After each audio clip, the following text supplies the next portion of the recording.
Captain Daniel Moore was known as one of the best pilots in North America.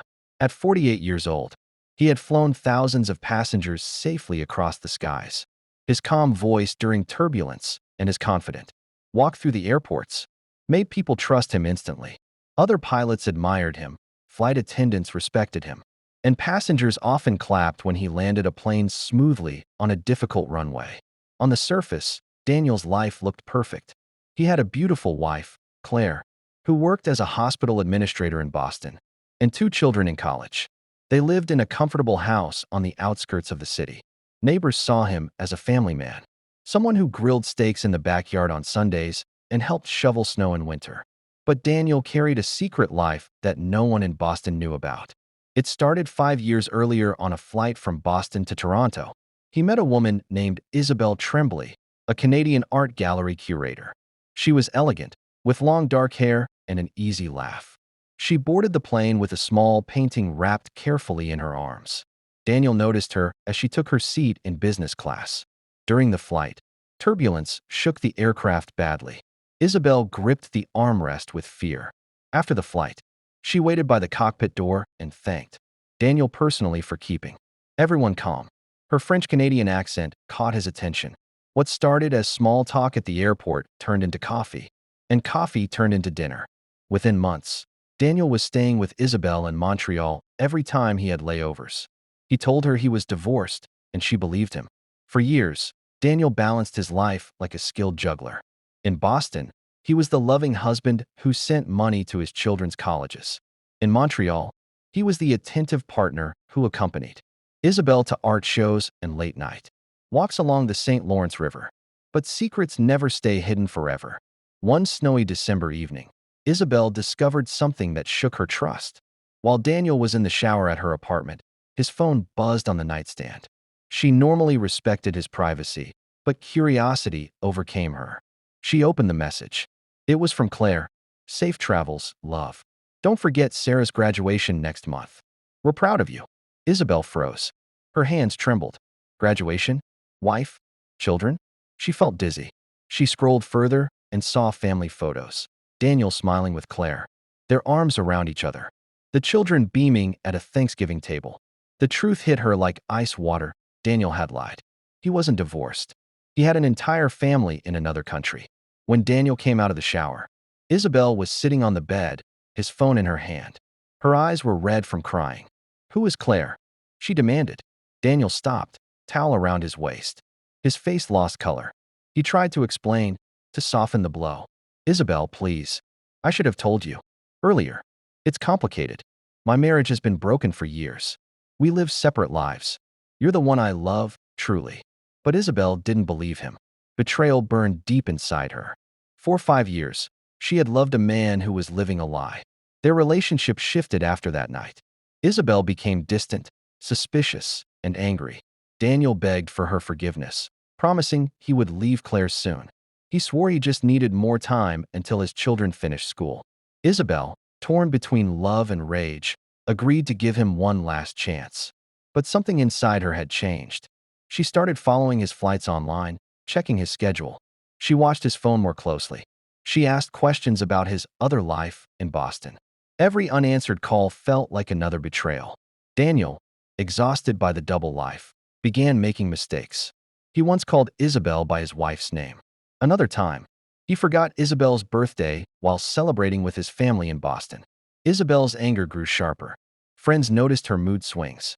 She drank more wine, stayed out late, and once shouted at a gallery assistant for no reason.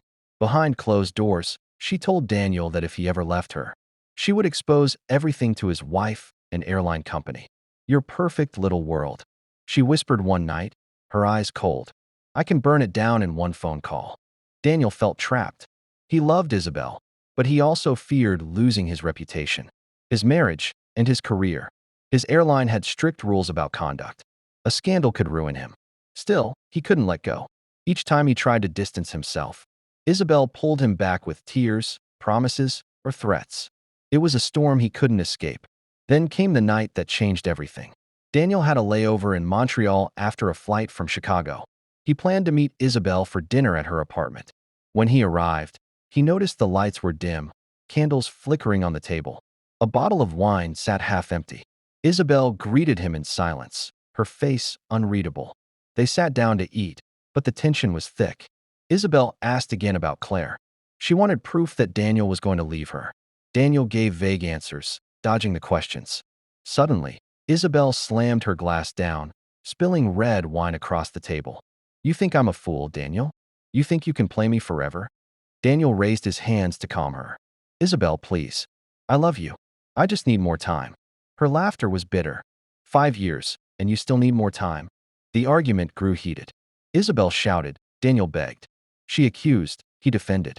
The neighbors upstairs later said they heard shouting through the walls. Hours later, the shouting stopped. By morning, Isabel Tremblay would be dead, and the world would soon learn that the respected pilot, Captain Daniel Moore, had a dark secret that ended in murder. The winter night outside Isabel Tremblay's apartment was bitter cold. Snowflakes drifted down under the yellow glow of the Montreal streetlights.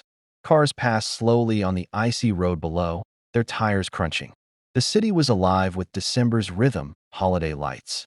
Shop windows glowing, and families walking with bags of gifts. But inside Isabel's apartment on Rue Saint-Denis, another scene was unfolding. One not filled with joy, but with rage, betrayal, and fear. Daniel Moore stood by the kitchen counter. His uniform jacket draped over a chair, his tie loosened. He looked exhausted. His eyes had dark rings under them. Isabel stood near the dining table, her arms crossed, her face tight with anger. The candles she had lit earlier now burned low, the wax dripping slowly down their sides.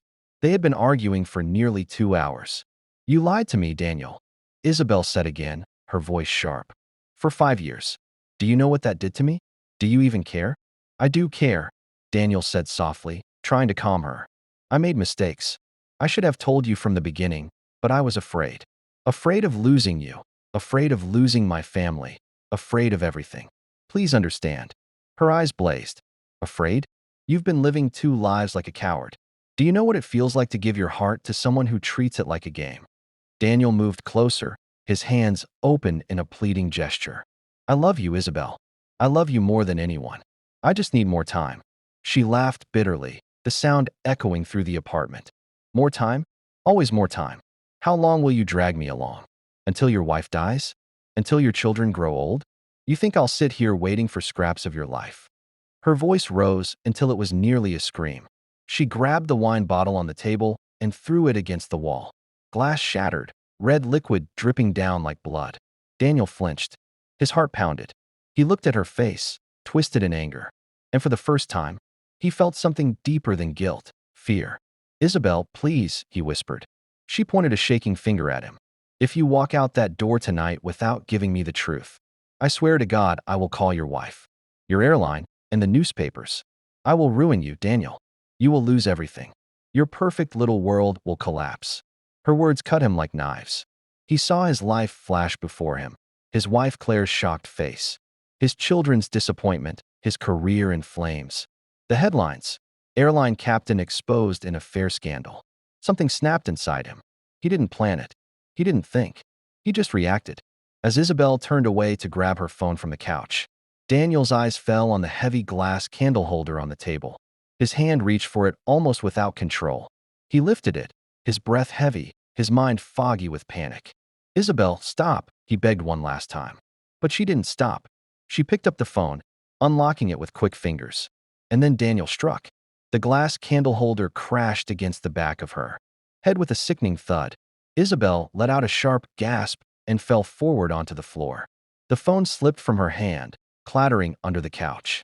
Daniel froze, the candle holder trembling in his grip. His chest heaved. He stared at Isabel lying on the floor, her dark hair spread around her face, blood pooling beneath her head. "No, no, no, no," he whispered. He dropped the candle holder, and it rolled across the wooden floor with a hollow sound. He rushed to her side, kneeling, his hands shaking as he touched her shoulder. "Isabel, Isabel, wake up." Her eyes fluttered weakly. A thin gurgle escaped her lips, mixed with blood. She tried to speak, but no words came out. Within seconds, her body went still. Her breathing stopped. Daniel felt the world collapse around him. His ears rang. His vision blurred. He shook her body, desperate, but there was no response. Isabel Tremblay was dead. The respected pilot, the calm voice in storms. The man trusted by thousands, had killed his lover. For several long minutes, he knelt there in silence, unable to move, unable to believe what he had done. His heart pounded so hard he thought it might burst. He looked at the blood on his hands and felt like he was drowning. He thought of calling for help. He even reached for the phone. But his mind raced with the consequences. The police would come. They would arrest him. His name would be on every news channel in 2 countries. His family would never forgive him. His career would be over. He imagined Claire's voice, broken. "You killed her, Daniel?" He imagined his children crying. He imagined the airline dismissing him in disgrace. "No," he whispered to himself. "This can't be the end. No one can know." The pilot inside him, trained to think in emergencies, took over. His emotions shut down, and a cold, calculating logic began to work. First, he needed to clean the scene. He stood up and grabbed towels from the bathroom, wiping the blood from the floor, though it smeared instead of disappearing. He washed his hands in the sink, scrubbing until his skin was raw. Then he looked at Isabel's body. The sight made his stomach twist, but he forced himself to keep thinking. He couldn't leave her there. Someone would find her. He had to make it look like something else, an accident, a break-in, anything but what had really happened. His mind scrambled for ideas. He searched the apartment quickly, pulling drawers open, knocking over a lamp, scattering books, trying to stage a robbery. He smashed the rest of the wine glasses in the sink. He left the front door slightly ajar, as if someone had forced their way in. But the body was still there, silent evidence that couldn't be explained away. Daniel thought of dragging her to the balcony and pushing her over, but the drop wasn't high enough to kill her instantly, and neighbors might have seen. He thought of carrying her to his car, but the risk was too great. Finally, he decided he would have to leave her where she was and hope the scene looked like a burglary gone wrong. Before leaving, he searched for his belongings. He wiped his fingerprints from the candle holder with a cloth. He checked the table, the counters, the couch. He didn't notice that Isabel's phone was still under the couch, recording faint sounds from the argument earlier.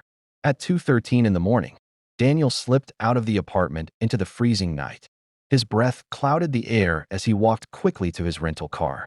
His body shook, not from the cold, but from fear.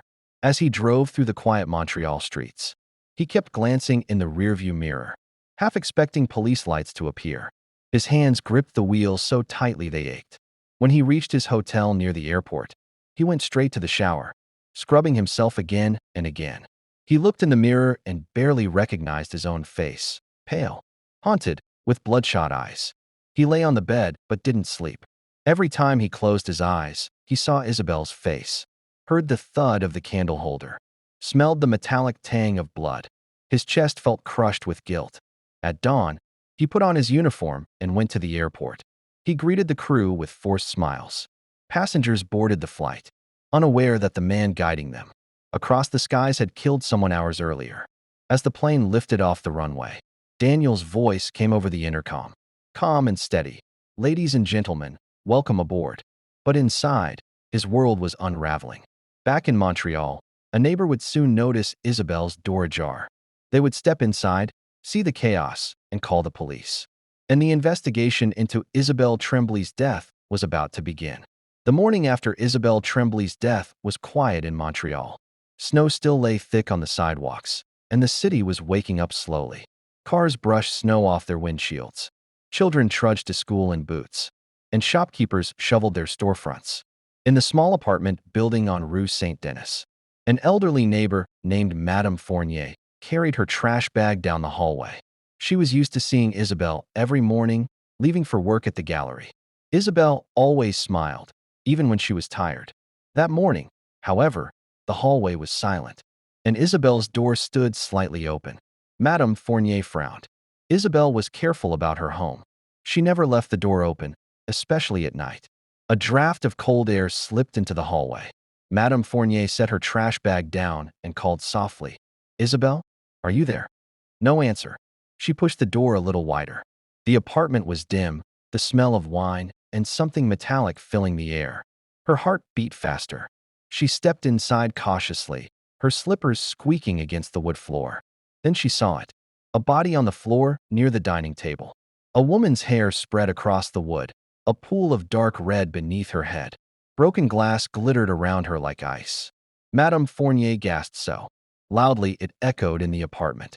She stumbled back, hand over her mouth. Mon Dieu, she whispered. Her hands trembled as she fumbled for her phone.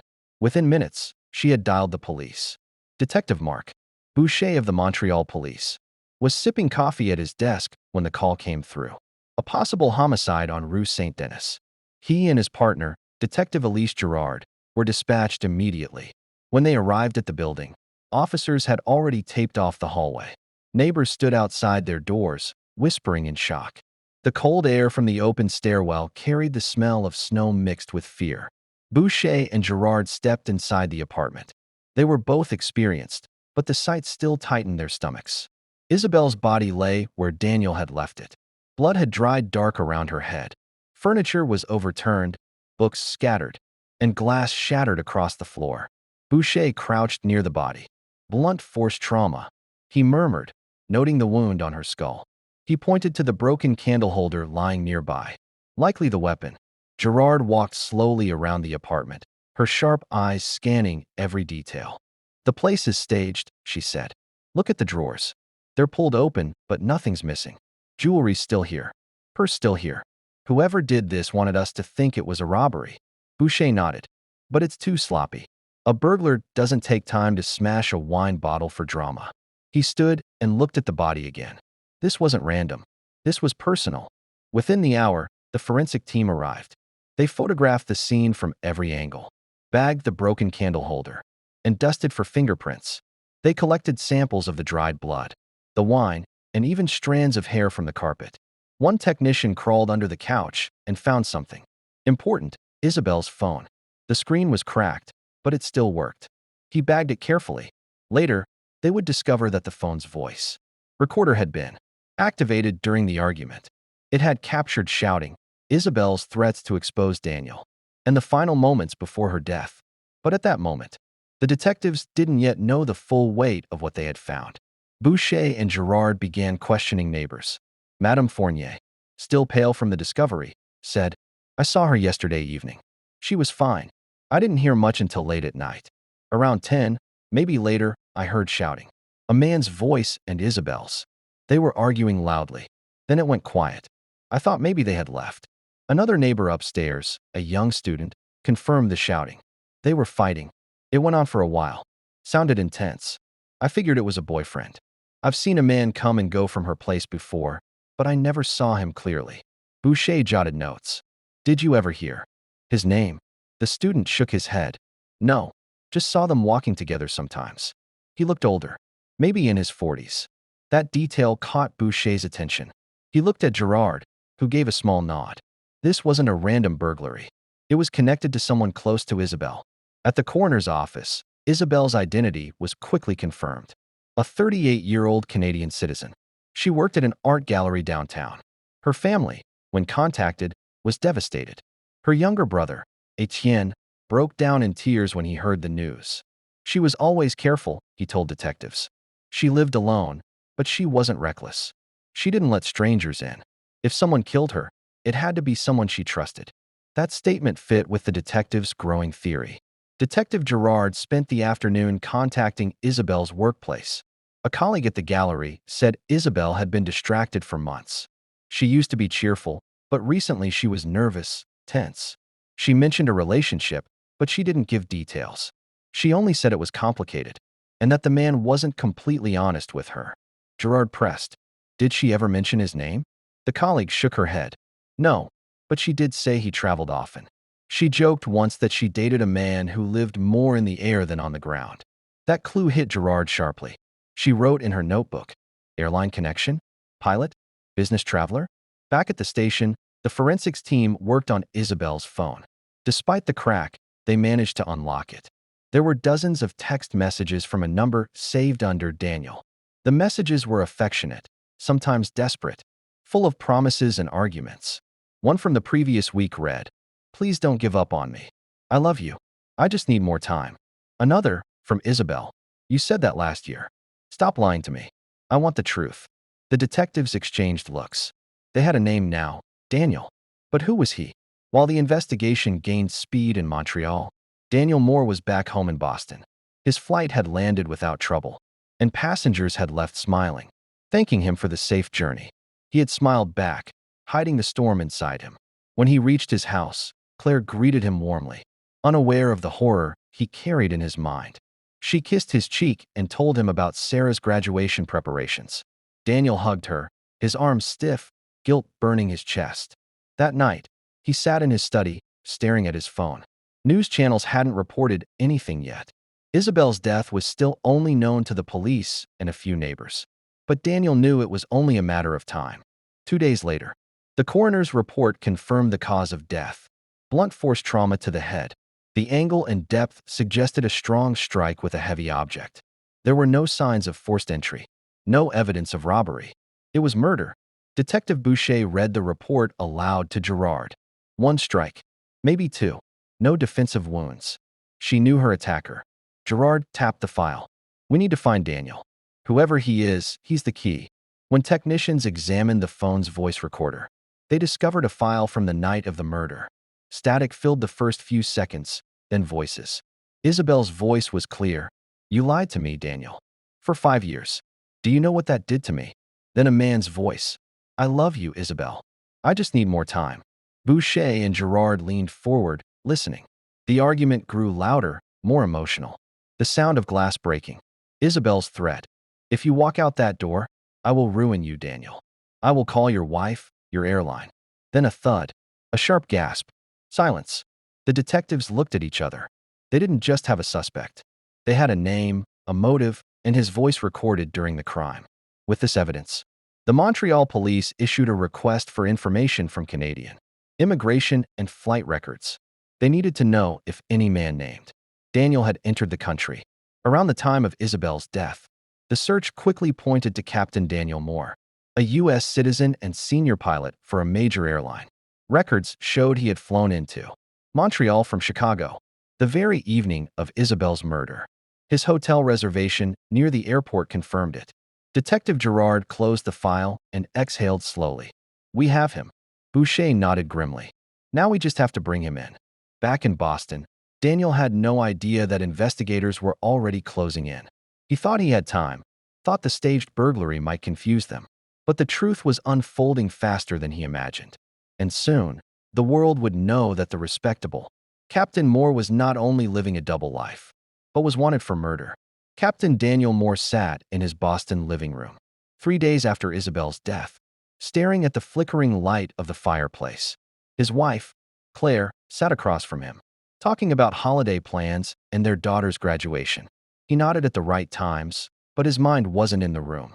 His thoughts stayed trapped in that Montreal apartment, the candlelight, Isabel's angry voice, and the heavy silence after the fatal blow. He had convinced himself that the staged robbery might work. Maybe the police would believe it was a break-in gone wrong. Maybe they would think Isabel had interrupted a thief. He repeated this lie in his head so often that it almost felt real. But deep inside, Daniel knew the truth could not stay buried forever. In Montreal, Detective Marc Boucher prepared a thick file labeled Moore Daniel. Inside were photographs of Isabel's body, the coroner's report, transcribed text messages, and the recording from her phone. The evidence was strong, but international cases were always complex. Detective Elise Gerard leaned over his desk. We have his name, his voice, and proof he was here that night. What more do we need? Boucher tapped the file. Extradition. He's an American citizen. If we want him in our custody, we need cooperation from the U.S. authorities. And first, we have to convince them this isn't just suspicion, it's solid. They drafted a report and sent it to Boston through Interpol channels. The request was clear. Question Daniel Moore, senior pilot. Last seen with Isabel Tremblay before her death. On a gray December afternoon, Daniel's phone buzzed. He was in his study, pretending to review flight charts.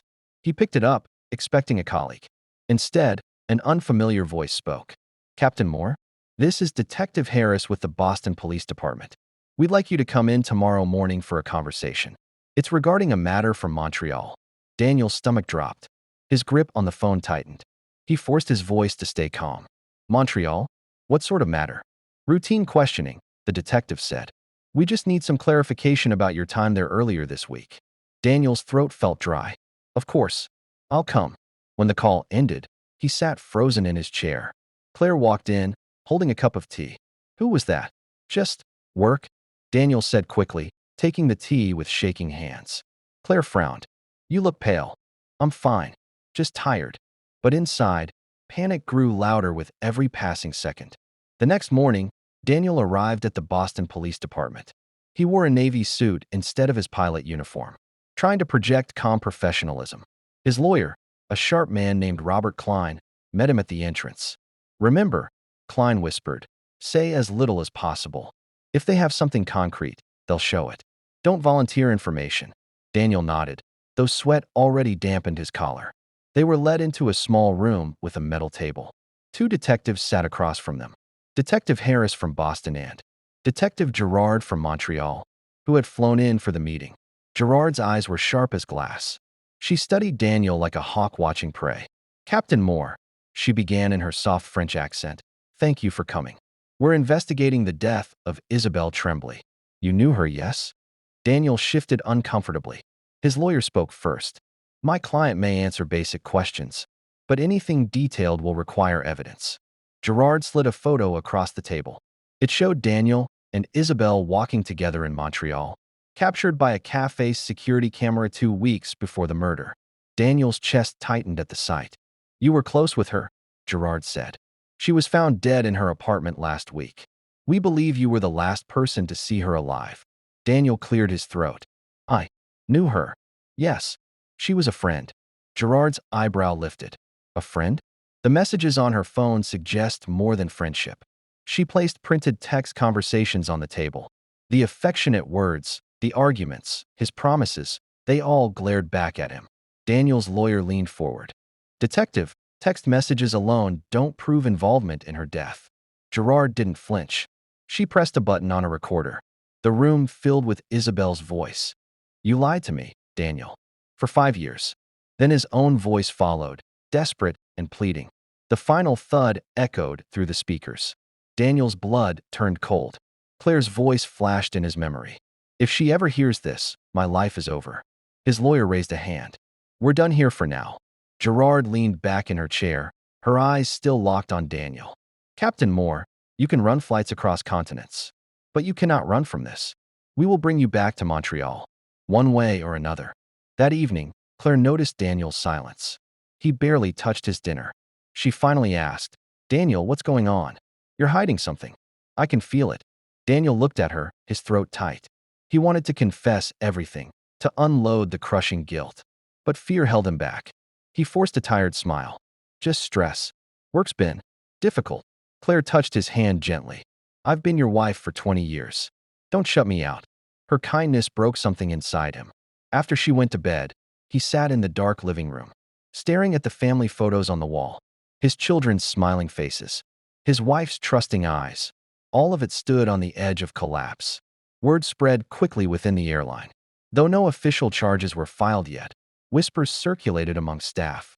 A senior pilot being questioned in a murder investigation was no small matter. The airline's director called Daniel into his office.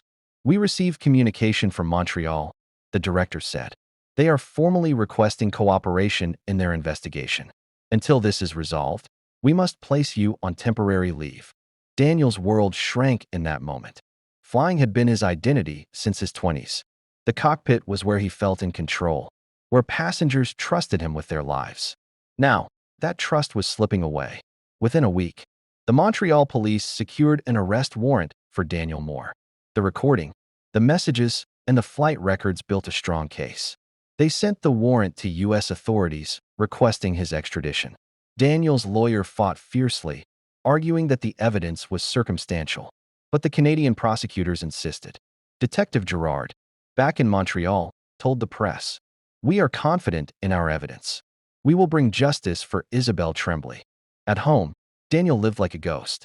He avoided neighbors, avoided calls, avoided even looking at his wife too closely. Guilt gnawed at him. He began drinking whiskey late at night, staring at the snow falling outside. One night, Claire found him sitting in the dark, bottle half empty. Daniel, she whispered, you're scaring me. He looked at her with red eyes. If I told you something terrible, would you still love me? Claire froze. What do you mean? But Daniel shook his head, unable to finish. He buried his face in his hands. A week later, the knock came. 2 U.S. Marshals stood outside, crisp uniforms against the winter air. Captain Daniel Moore? One asked.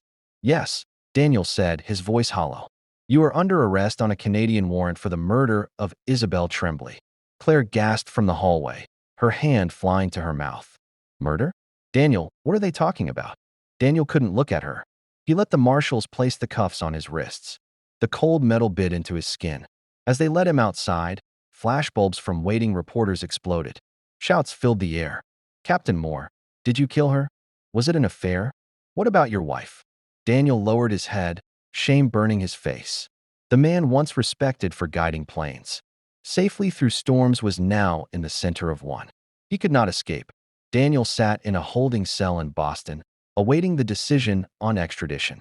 His lawyer visited daily, urging him to stay silent.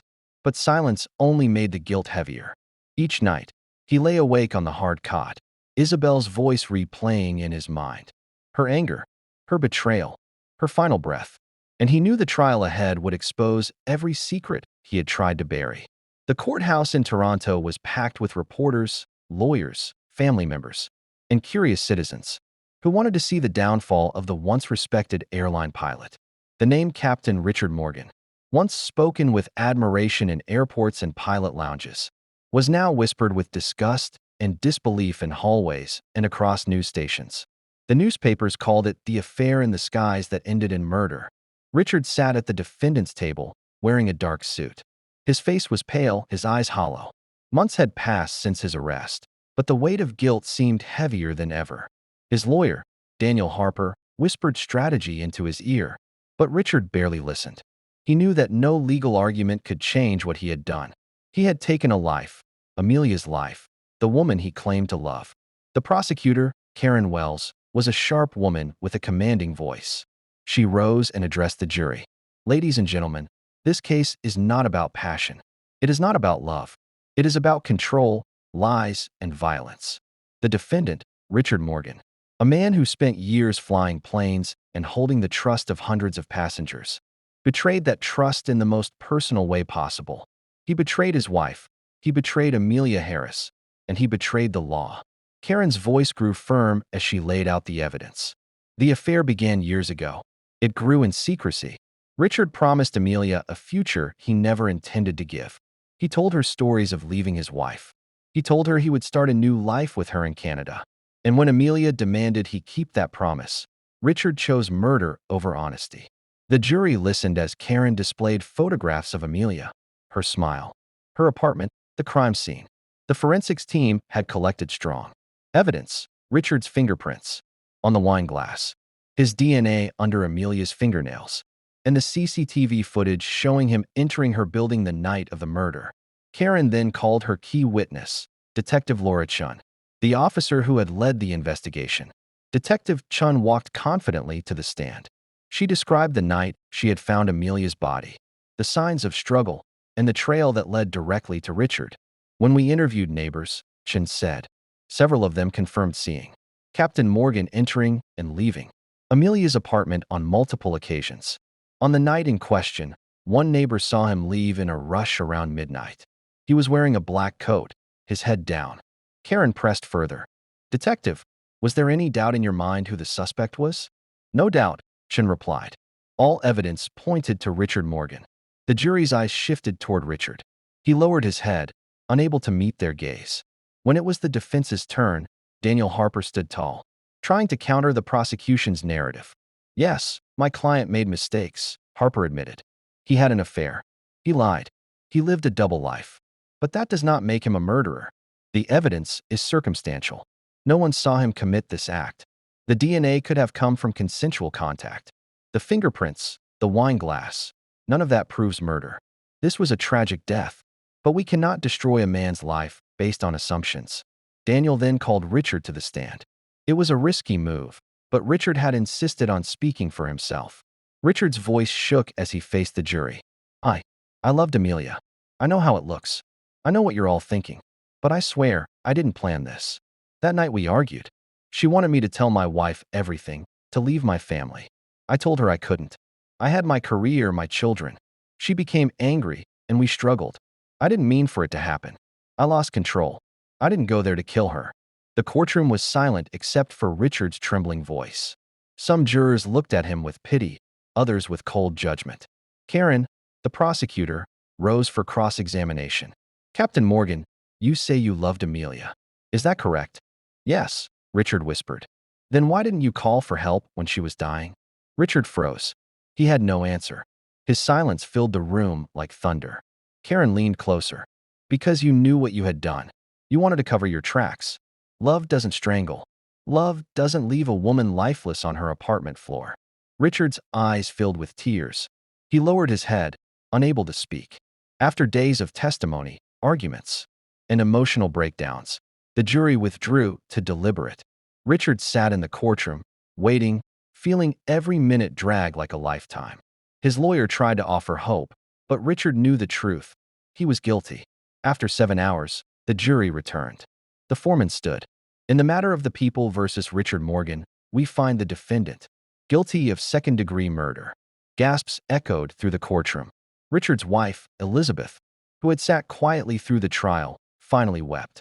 She had not spoken to Richard since his arrest. Now she turned her face away, unable to look at the man she once loved. Richard closed his eyes. A tear rolled down his cheek. His life as he knew it was over. At the sentencing hearing weeks later, the judge addressed Richard. Captain Richard Morgan, your career was one of trust and responsibility. You flew thousands of passengers safely across the world, yet in your personal life, you failed to show the same duty of care to the woman who loved you. Instead of honesty, you chose deceit. Instead of courage, you chose violence. For the murder of Amelia Harris, this court sentences you to 25 years in prison, with no possibility of parole for the first 15 years. The gavel struck. Richard's fate was sealed. As Richard was led away in handcuffs, flashes from cameras filled the room. His name would no longer be remembered for his skill in the skies, but for the darkness of his choices. Elizabeth filed for divorce shortly after, determined to rebuild her life with their children away from the shadow of shame. Amelia's family, though heartbroken, finally received closure. In prison, Richard spent his days in silence, replaying the night of the murder in his mind again and again. He thought of Amelia's laughter, her dreams, her belief in him. He thought of the moment his hands had taken her life, and he knew he would never forgive himself. For the world, the case was just another headline. For Richard, it was the end of everything: his career, his family, his freedom, his love. And in the quiet of his cell, he finally admitted to himself what he had been too proud to admit before. It had all been avoidable. If only he had chosen truth over lies, courage over weakness, love over control. But it was too late. The skies would never know his touch again.